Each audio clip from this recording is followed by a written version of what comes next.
there, nation, and welcome to the show where we help you to play miniatures wargaming on a budget. It is I, Commander Cheapskate, and welcome to another episode of Way of the Underhive. This series is dedicated to helping brand new players to Necromunda build their starting rosters and learn more about the game mechanics of their favorite gangs. And on today's episode, we'll discuss a Narrative Outlaw gang for your next campaign of Necromunda. We will discuss what a narrative gang is, the reasons for playing a narrative gang, and provide a 2,400 credit starting roster for your first narrative campaign. And as always, there will be timestamps in the description box down below, so that way you can click and navigate to the part of the video that interests you the most. So first of all, why would you want to play a Narrative Outlaw game? Because every fighter in this roster is an Outlaw Dramatis Personae character. There is a lot of really cool Dramatis Personae characters out there, especially like the ones who are outlawed.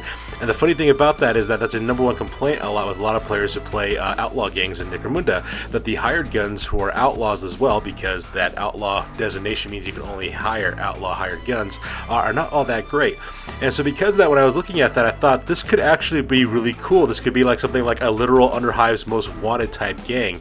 In fact, I was also watching DC's Suicide Squad that was directed by James Gunn, and I was watching that movie, and that's where I got my inspiration. Like, you can literally play a Necromunda version of the Suicide Squad from that film, and you can actually relive those kind of fantasies on the tabletop with Necromunda Outlaw gang members. And I thought it'd be really, really cool as well. And because these gang members are not very good, their stats are kind of so-so, and their skills and their equipment doesn't really match up, it will be an extremely fun challenge to play. Yes, it will be really challenging to do this gang and play it very well, but at the same time, it'd be a welcome challenge. So I thought it'd be really neat to actually create this list for you guys to see if you want to try this out with your own Narrative Outlaw gangs in your own narrative campaign. And speaking of which, let's go ahead and talk about exactly what a narrative roster actually is. Now, the whole reason why you might want to play a narrative gang is because it's a fun new way to spice up playing Necromunda. It could also be the basis of a brand new narrative campaign. A narrative campaign is this idea I've been cooking up in my head about actually having a campaign setting where there's an actual storyline for each of the different gangs. The gangs are out to seek certain kind of objectives in this campaign setting, and that's pretty much how it would work in that campaign setting. The gangs that achieve their objectives, narratively speaking, are the ones that end up winning the campaign.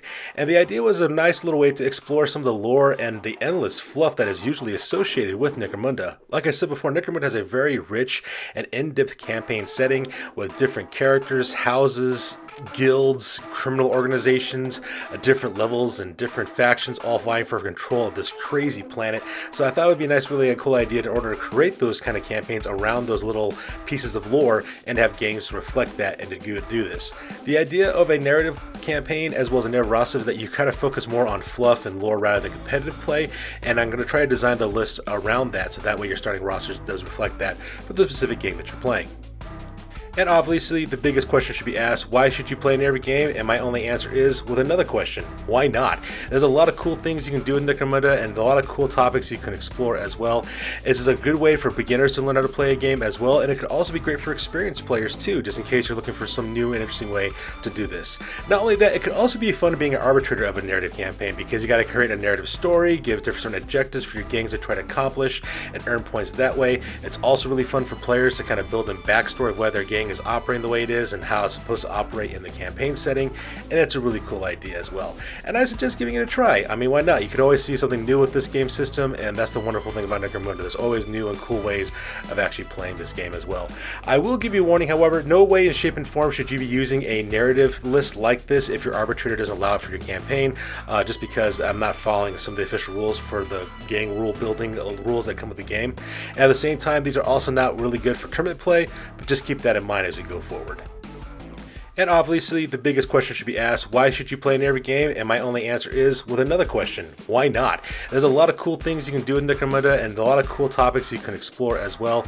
This is a good way for beginners to learn how to play a game as well, and it could also be great for experienced players too, just in case you're looking for some new and interesting way to do this. Not only that, it could also be fun being an arbitrator of a narrative campaign, because you got to create a narrative story, give different objectives for your gangs to try to accomplish, and earn points that way. It's also really fun for players to kind of build a backstory of why their gang is operating the way it is and how it's supposed to operate in the campaign setting, and it's a really cool idea as well. And I suggest giving it a try. I mean, why not? You could always see something new with this game system, and that's the wonderful thing about Necromunda. There's always new and cool ways of actually playing this game as well. I will give you a warning, however, no way in shape and form should you be using a narrative list like this if your arbitrator doesn't allow it for your campaign, just because I'm not following some of the official rules for the gang rule building rules that come with the game. And at the same time, these are also not really good for tournament play, but just keep that in mind as we go forward. So with that being said, let's get into it. So what is the Narrative Outlaw gang starting roster? It's going to be rated at 2,400 credits. We're using Aranthian Succession building rules for this list, so that way you can double the number of champions, and with 2,000 credits as well. And at the same time, you also have access to Ashways vehicles and mounted fighters in case you go out to the Ashways as well. Now, we're also using the Outlaw archetypes for each fighter to match the narrative for each of their skills. We're using the actual different Outcast archetypes for every fighter. Now, that doesn't mean, of course, it's an Outcast gang. It is not an Outcast gang by any stretch of the word.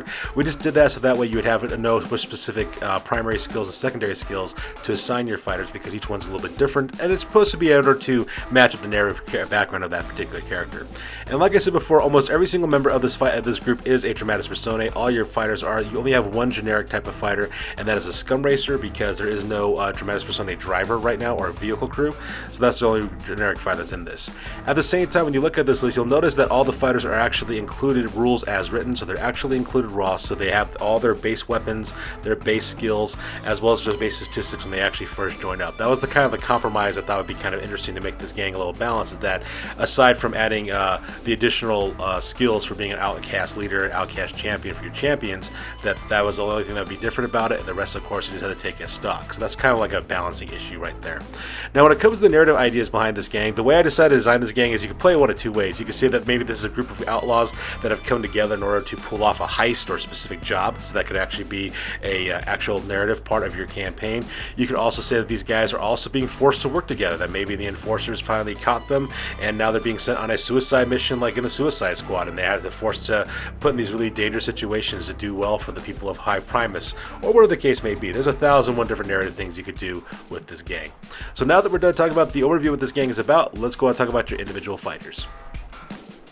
So first up, we're going to talk about your gang leader, and this is going to be Gaen. Gorvos is her name. She's going to cost 150 credits as well, and we're going to make her an Outcast leader with the Mastermind archetype. Now, the reason why she has that archetype is because this is actually from a supplement called Apocrypha Necromunda supplement called the Twin Tunnels, is what that one was called. And in that, they actually give you the Outcast gang rules to play the Gorvos twins as a leader of an Outcast gang, and that's the reason why we're using this as a foundation.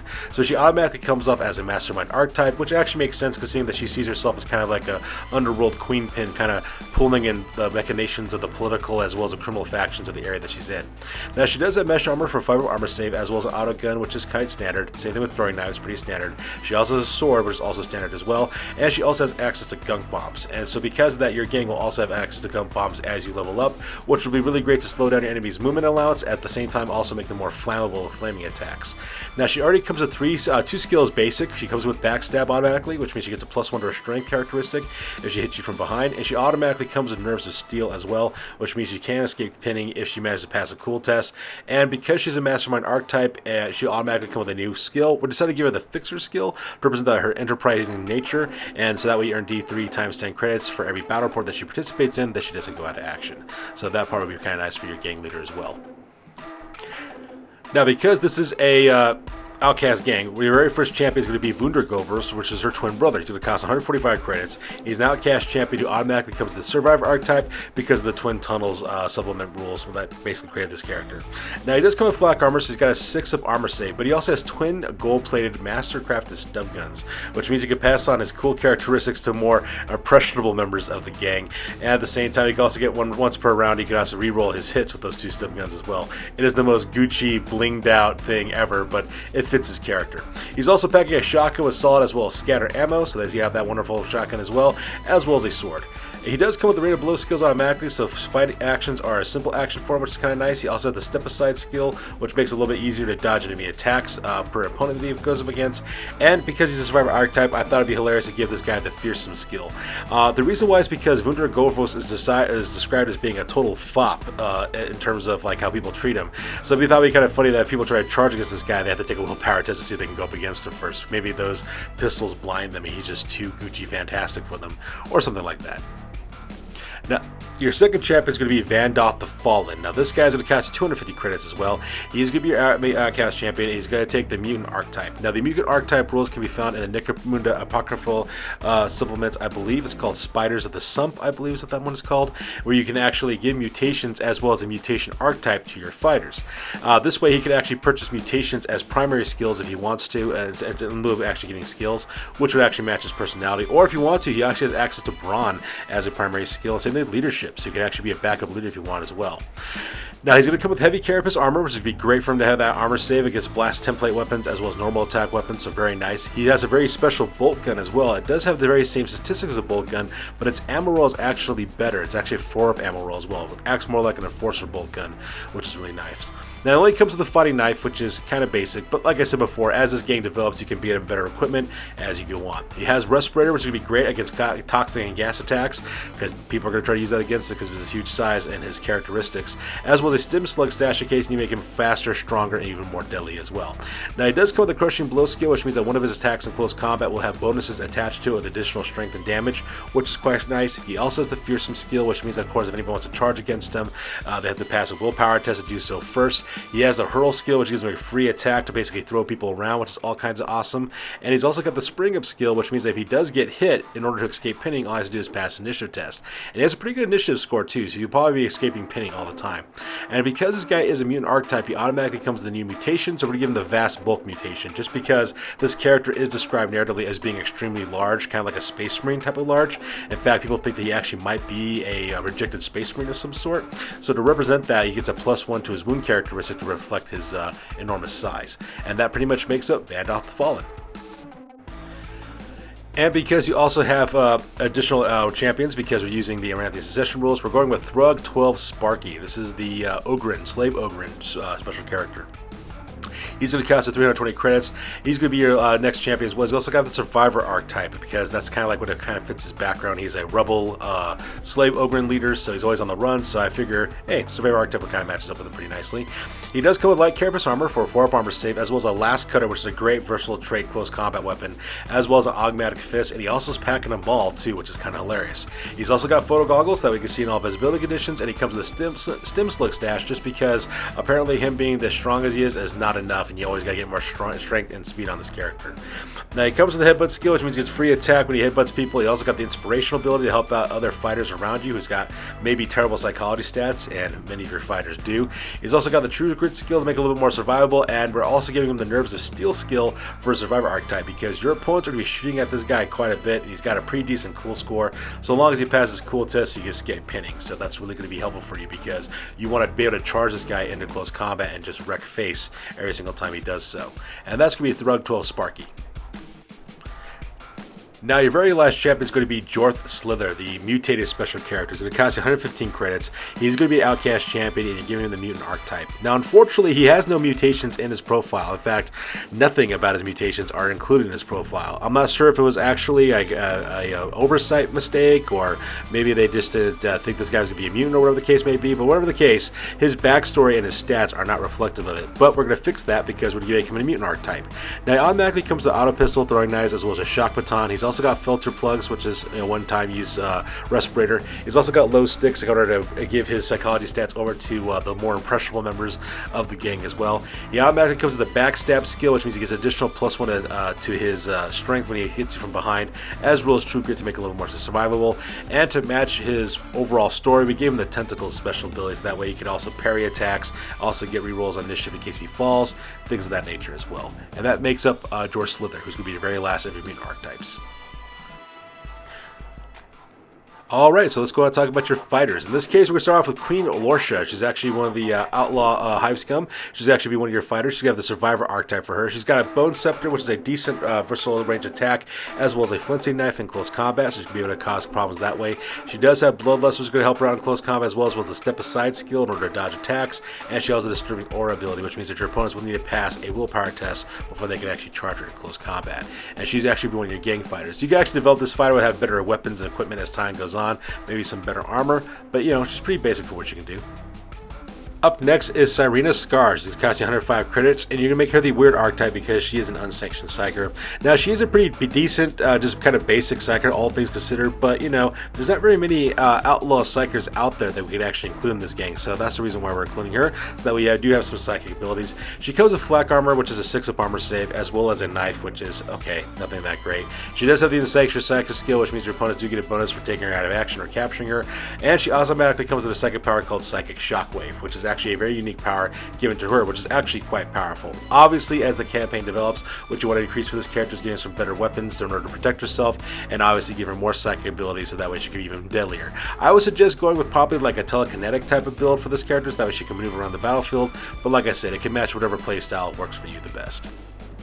Our next fighter is going to be Cord, 2 Guns Corrin. He's going to cost 120 credits for that character. He's going to be the Gunslinger archetype because this guy is an akimbo-wielding guy. He likes using guns, and that kind of reflects his personality as well. Now, he's going to be automatically coming a twin auto pistol with man-stopper rounds, so you're going to have some really reliable strength for shooting attacks because of that with rapid fire. So he's going to be pretty deadly that way. He's also got a forged gilder steel, so that way you can actually pay for items at a reduced cost. Now, you do, of course, run the risk of being discovered being an outlaw, but you're already an outlaw gang, so you really don't care about that kind of stuff. He automatically comes with the gunfighter skill, so that way he doesn't suffer the -1 to hit against when he's doing 2 guns blazing, which is kind of nice. And at the same time, he also comes with the inspirational skill, which also helps him kind of inspire the other fighters around him with less superior psychology stats. My recommendation for you, as this guy advances up forward, try to give him the fast shot ability. Having him to be able to shoot 4 times with twin auto pistol with man-stopper rounds is going to be all kinds of awesome. You can also put down last projectors on his guns too, so that way he gets additional bonuses for short range shooting, which would be kind of neat as well. And it's kind of just a neat character all. Your next fighter here, of course, is going to be Johnny Razor. He's going to cost you 125 credits. Now, for this character, I decided to give him combat skills as a primary because there isn't any archetypes out there where combat is a primary skill, so we're just going to lump combat skills as this guy's primary skill. Now, he does have flak armor, which is giving him a 6-up armor save, as well as a bladed cyber arm, which is basically a fighting knife with a little bit of a few improvements on it, including the ability to parry. He does have throwing knives, which is good for a quiet stealth attack, and he comes with photo goggles, so that way he can see in the dark as well. He automatically comes with the combat master skill, which means he gets bonuses for reaction attacks, as well as the evade special skill, which is going to make him a little bit harder to shoot at a distance. As weird as it may sound, Johnny Razor actually make a really good stealth fighter for your gang because his weapons don't cause any noise, like his throwing knives as well as his bladed sidearm. He does the photo goggles, so that way he can kind of creep around the dark and go after people, so that's something that'd be kind of cool for this character. My suggestion to you as this character develops, probably get him some better melee weapons, that way he gets additional attacks in close combat. Also try to get him some better armor as well. We also have Estes Jet. It's going to cost you 130 credits for this character, and just like with just like with Johnny Razor, combat archetypes don't really exist for the Outcast rules because we're just going to make combat skills her primary skill because that's pretty much what she's known for. She does have flak armor because of a 6-up armor save, as well as an auto pistol, which is kind of basic. Same thing with her throwing knives, are kind of basic as well, and she has a stiletto knife with a toxin trait, so that part is kind of nice. She does come with counter attacks, so that way she can react back with any missed attacks that went her way. And at the same time, she also has the parry special rule, which is going to make her a little bit more survivable in close combat as well. And that's the reason why we decided to make her combat skills her primary skill. Now, I recommend getting her better armor, maybe getting her some mesh armor, maybe getting her a Gutter Forge cloak, so that way she gets a 4-up armor save with her mesh armor, as well as a 5-up ward save against any kind of environmental effects.